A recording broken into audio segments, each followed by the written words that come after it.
আসসালামু আলাইকুম সুপ্রিয় শিক্ষার্থী, তোমাকে স্বাগত জানাচ্ছি আমাদের ইউটিউব চ্যানেলে। আজকের ভিডিওতে আমরা নবম ও দশম শ্রেণীর গণিত অধ্যায় 3-এর অনুশীলনী 3-5 থেকে কয়েকটি সমস্যার সমাধান করা শিখব। প্রথমে আমরা যে সমস্যাটার সমাধান শিখব সেটা হচ্ছে 3-5-এর 25 নম্বর সমস্যাটা। কি বলছে দেখো প্রশ্নে, যে একটি খাতা 36 টাকায় বিক্রয় করলে যত ক্ষতি হয়, অর্থাৎ 36 টাকাটা হলো বিক্রয় মূল্য।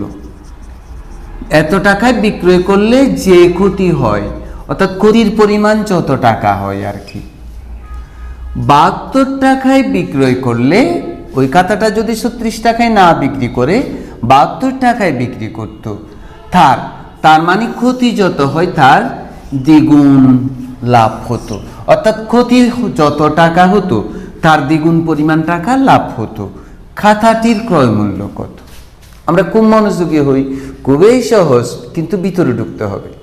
একটি খাতা 36 টাকায় বেচলে ক্ষতি হয়, কিন্তু সেটা 72 টাকায় বেচলে লাভ হয়। দেখো সেটাই বলছে, একটি খাতা 36 টাকায় বিক্রয় করলে যত ক্ষতি হয়, 72 টাকায় বিক্রয় করলে তার দ্বিগুণ লাভ হতো। খাতাটা কত টাকা দিয়ে কিনেছিল? খাতাটা 36 টাকায় বিক্রয় করলে ক্ষতি হয়, 72 টাকায় বিক্রয় করলে লাভ হয়।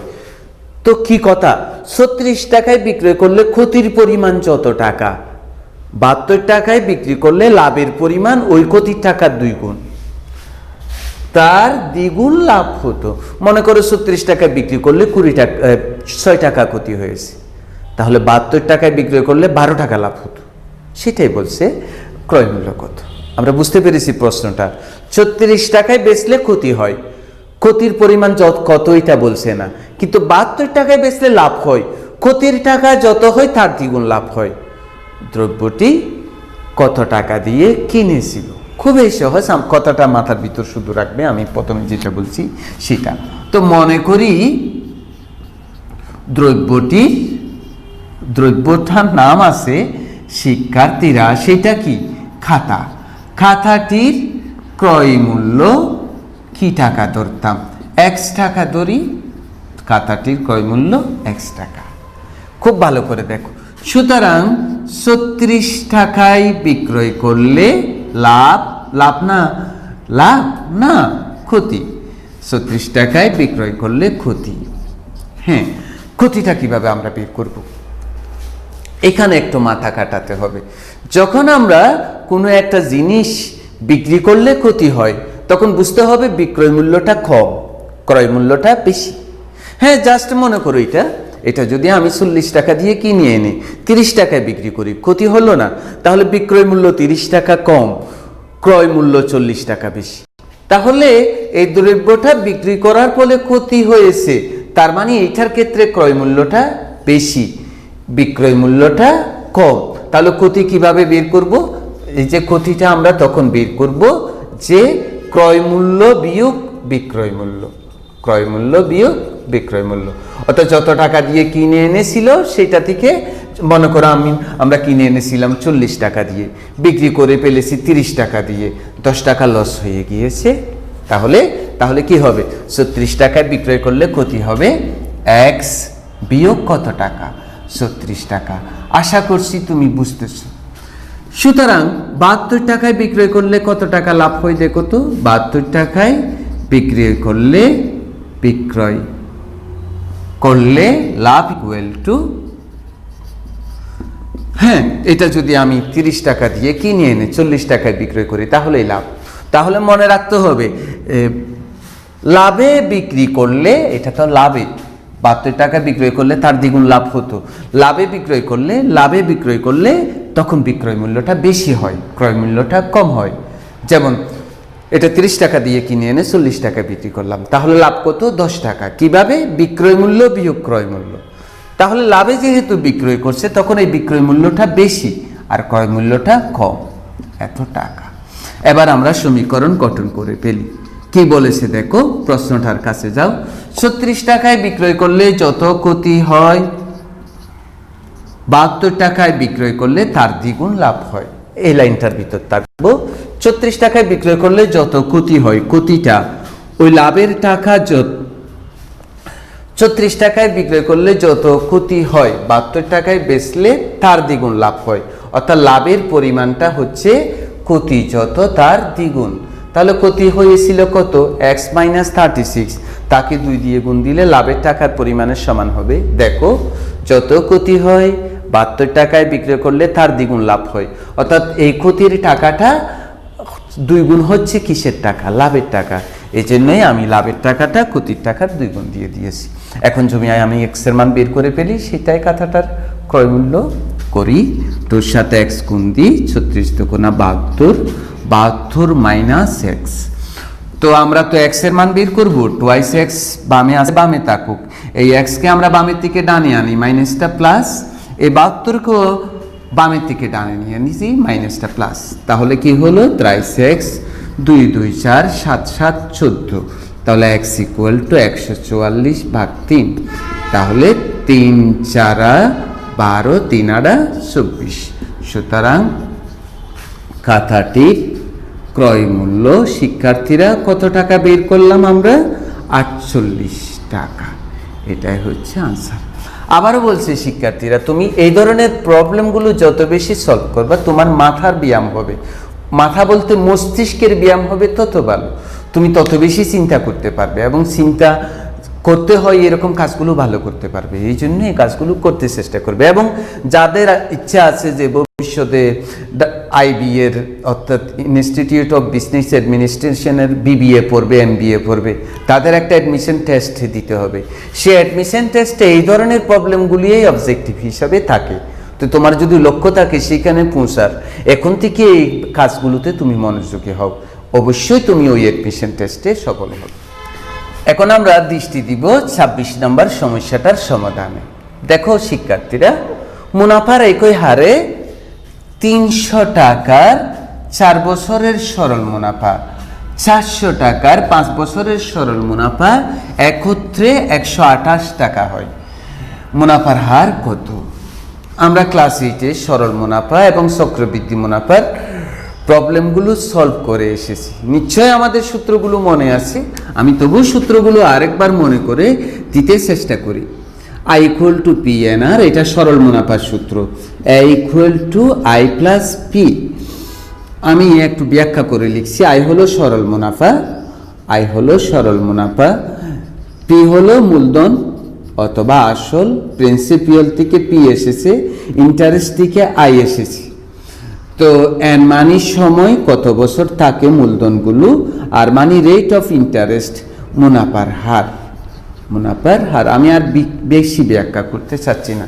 যারা ব্যাখ্যা বেশি শুনতে চাচ্ছ তারা আমাদের একটা ভিডিও আপলোড করা আছে, মানে ক্লাস 8-এর অনুশীলনী 2-এর দ্বিতীয় পর্বটা। ওই পর্বে আমি সূত্র নিয়ে ডিটেলস আলোচনা করেছি। ক্লাস 8-এর অর্থাৎ 8ম শ্রেণীর দ্বিতীয় অধ্যায়ের দ্বিতীয় পর্ব। এই পর্বটা দেখলেই তুমি ওখানে সূত্রটা বিস্তারিত ব্যাখ্যা করেছি, একটু ওখানে দেখে নিবে যারা আরো বিস্তারিত জানতে চাচ্ছ।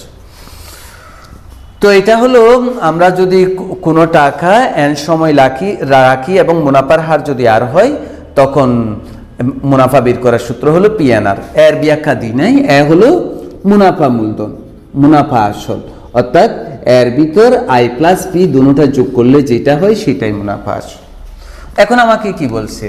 এক মুনাফার হার একই হারে, অর্থাৎ এখানে 300 টাকা এক জায়গায় রাখছে, মনে করো 500 টাকায় আরেক জায়গায় রাখছে, অর্থাৎ এখানে মূলধনের পরিমাণ দুই রকম, এবং ওগুলো রেখেছিল দুইটাই, কিন্তু দুটোটার ক্ষেত্রে মুনাফার হার একই।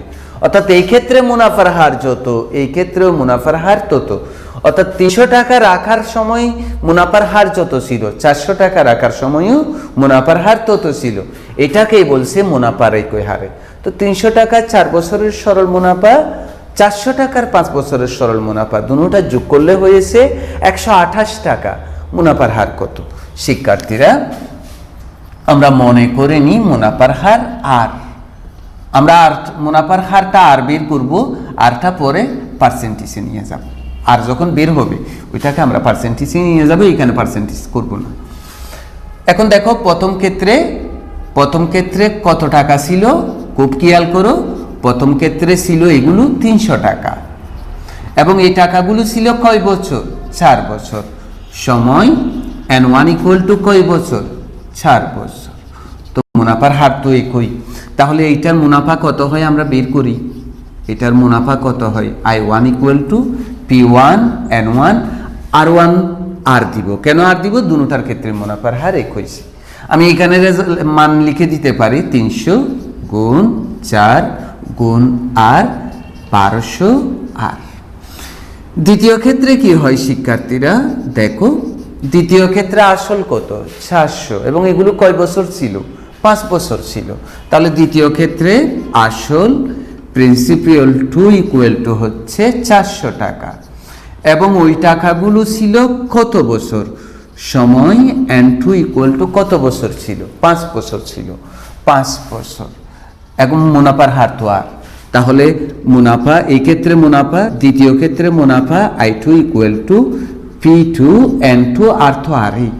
তো P2 400 N2 5 আর 4 5 20 2000 আর। এখন তুমি ওই লাইনটা উপভোগ করি আমরা, যে দুটোটা একত্রে করলে 128, দুটোটা সরল মুনাফা যোগ করলে 128। তার মানে I1 এর সাথে যদি আমি I2 যোগ করি 128 এর সমান হবে। তো I1 এর মান কত? 1200 আর I2 এর মান কত? 2000 আর ইকুয়াল টু 128। তাহলে দুটা শূন্য 2 3 আর ইকুয়াল টু 128। তো শিক্ষার্থীরা বা আর ইকুয়াল টু 128 ভাগ 3200। আমরা কিন্তু আরটা পার্সেন্টেজে নিয়ে যাব। তো আমরা নিশ্চয়ই জানি পার্সেন্টেজে নিয়ে যাওয়ার, কোনো সংখ্যাকে যখন পার্সেন্টেজে নিয়ে যাই সংখ্যাটাকে 100 দিয়ে জাস্ট গুণ দিয়ে পার্সেন্টেজ লিখে ফেলতে হয়, তাহলেই সেটা পার্সেন্টেজে চলে যায়। কাটি 32, 4 দিয়ে কাটি, 4 আড়া 32, 3 4 12, 4 2 8, 4 আড়া 32 আর ইকুয়াল টু 4%। অর্থাৎ মুনাফার হার হলো 4%। এরপরে শিক্ষার্থীরা আমরা 27 নম্বর সমস্যাটার সমাধান করতে চেষ্টা করব। চলো আমরা করি। 4% হার মুনাফায় কোনো টাকার 2 বছরের সরল মুনাফা। 4% হার মুনাফায় 2 বছরের কোনো টাকার, কত টাকার বলতেছে না, সরল মুনাফা এবং চক্রবৃদ্ধি মুনাফার পার্থক্য হয় 1 টাকা। মূলধন কত? মুনাফা 2 রকম, একটা হচ্ছে সরল মুনাফা, আগের প্রবলেমে যেটা বলেছি, এবং আরেক রকম মুনাফা হচ্ছে চক্রবৃদ্ধি মুনাফা। তো সরল মুনাফা চক্রবৃদ্ধি মুনাফা কি সেটাও ক্লাস 8-এ তুমি পড়েছো, তবু আমি আরেকবার মনে করিয়ে দিই।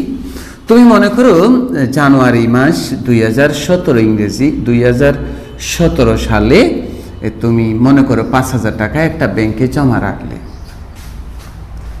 এখন টাকাগুলো মনে করো 3 বছর ছিল, 3 বছর।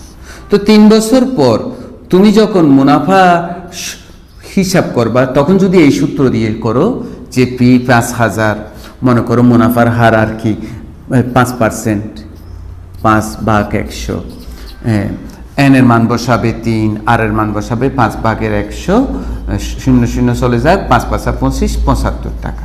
এটা হচ্ছে সরল মুনাফা। এবং 3 বছর পর আমি যখন এই মূলধনের মুনাফা বের করতেছি, সময়টা কি মুনাফা, মূলধনটা কিন্তু 500 টাকাই ছিল, পরিবর্তন হয়নি। সরি, 5000, মনে করো 500 টাকায় 500 টাকা পরিবর্তন হয়নি। কিন্তু তুমি যদি মনে করো 2017 সালে 500 টাকা রেখেছো, তো 17 সালের জন্য ব্যাংক তোমাকে মনে করো 50 টাকা ইন্টারেস্ট দিল। ইন্টারেস্ট দেওয়ার পর 2018 সালে জানুয়ারি মাসে তোমার টাকা হবে 550। তখন 2018 সালে তোমার যখন মানে কি এই মূলধন হিসাব করবে তখন এটা হবে নতুন মূলধন, তখন মূলধন আর 500 টাকা হবে না।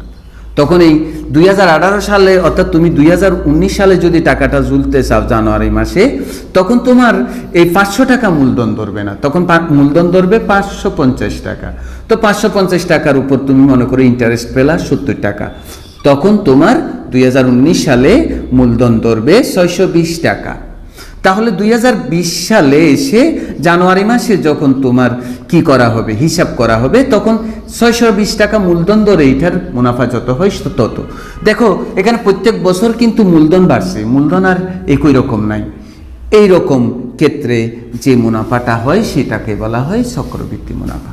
অর্থাৎ চক্রবৃদ্ধি মুনাফায় প্রত্যেক বছরের পর পর মূলধন বাড়ে, মূলধনটা রিনিউ করা হয়। কিভাবে রিনিউ করা হয়? ওই যে এক বছরের জন্য ইন্টারেস্ট, সেই ইন্টারেস্টটা যোগ করে পরের বছরের জন্য সেটাকে মূলধন ধরা হয়। ঠিক সেই বছরের জন্য ওই মূলধনের সাপেক্ষে যত ইন্টারেস্ট পাওয়া যাবে সেটা যোগ করে তার পরবর্তী বছরের জন্য সেটা মূলধন হিসাবে পাঠানো হয়। সেই ধরনের হিসাবকেই বলা হয় চক্রবৃদ্ধি মুনাফা। তাহলে সরল মুনাফাতে মূলধনের কোনো পরিবর্তন হয় না। প্রথমবার যত টাকা রাখা হয় সেটাই মূলধন হিসাবে কাউন্টিং করা হয় 3 বছর পর্যন্ত, 10 বছর পর্যন্ত।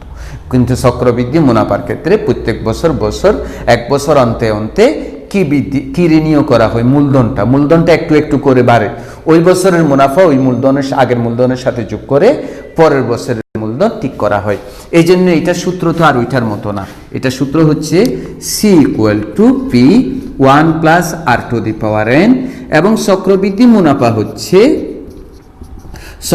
মুনাফা বের করার সূত্র হচ্ছে C - P, যেখানে C হলো স্ববৃদ্ধি মূলের ভিতর দুইটা জিনিস থাকে। কি থাকে? এক, চক্রবৃদ্ধি মূলের ভিতর দুইটা জিনিস থাকে। এক হচ্ছে চক্রবৃদ্ধি মুনাফা, 2 হচ্ছে আসল। অর্থাৎ সি এর ভিতর দুইটা জিনিস একসাথে আছে, চক্রবৃদ্ধি মুনাফা যোগ আসল। ফি মানে মূলধন, আর মানে রেট অফ ইন্টারেস্ট, এর মানে টাইম, এটার মতোই শুধু সি চক্রবৃদ্ধি মূল সি। সেই সি এর ভিতর দুইটা জিনিস থাকে, চক্রবৃদ্ধি মুনাফা আসল। তো এটা থেকে যদি পি বাদ দিয়ে দাও তার মানে কি চলে যাবে? আসল চলে যাবে, চক্রবৃদ্ধি মুনাফা থাকবে। এই জন্য চক্রবৃদ্ধি মুনাফা বের করার সূত্র হলো C - P। এবার আমরা আমাদের কাজটা করে ফেলি। কি বলছে? 4% হার মুনাফায়, অর্থাৎ মুনাফার হার 4%।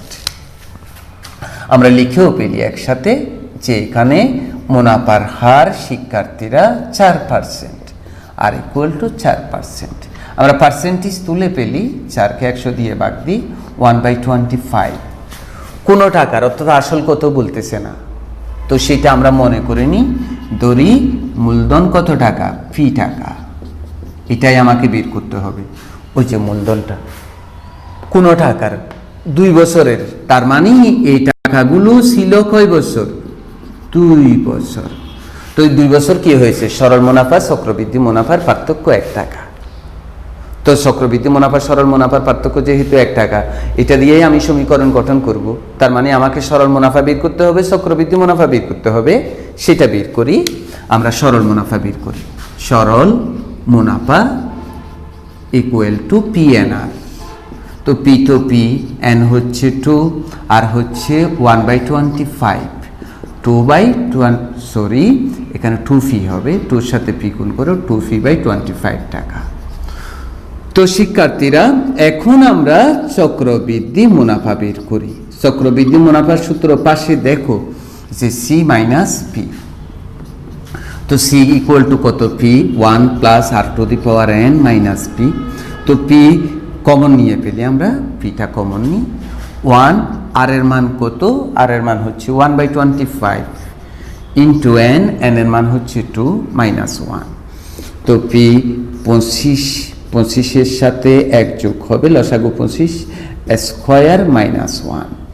তো = কি হয়? P এটা হয় 26/25 স্কয়ার -1।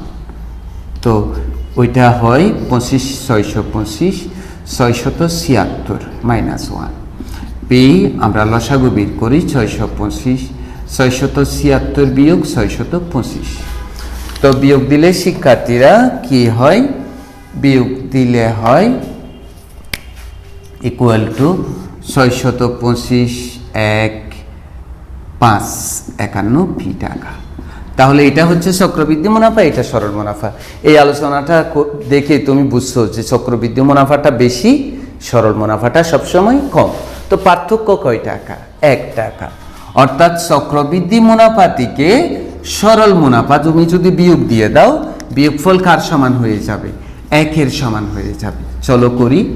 51 ফি বাই 625 থেকে 2 ফি বাই 25 বিয়োগ দিই, সেটা 1-এর সমান হবে এবং এখান থেকে আমরা পি এর মানটা বের করতে পারলে সেটাই আনসার হবে। তো শিক্ষার্থীরা লসাগু বের করি। 625 51 পি, এটাকে এটা দিয়ে ভাগ দিলে 25, 25 তো কোনা 50 পি ইকুয়াল টু 1 বা পি বাই 625 ইকুয়াল টু 1, সুতরাং পি ইকুয়াল টু 625। সুতরাং মূলধন হচ্ছে 625 টাকা। এটাই নির্ণয় আনসার। তো শিক্ষার্থীরা, এতক্ষণ পর্যন্ত ভিডিওটা দেখার জন্য তোমাকে অসংখ্য ধন্যবাদ। আমাদের আগামী ভিডিওগুলিও তুমি দেখবে এরকম প্রত্যাশা করছি। তুমি ভালো থাকো, সুস্থ থাকো। আল্লাহ হাফেজ।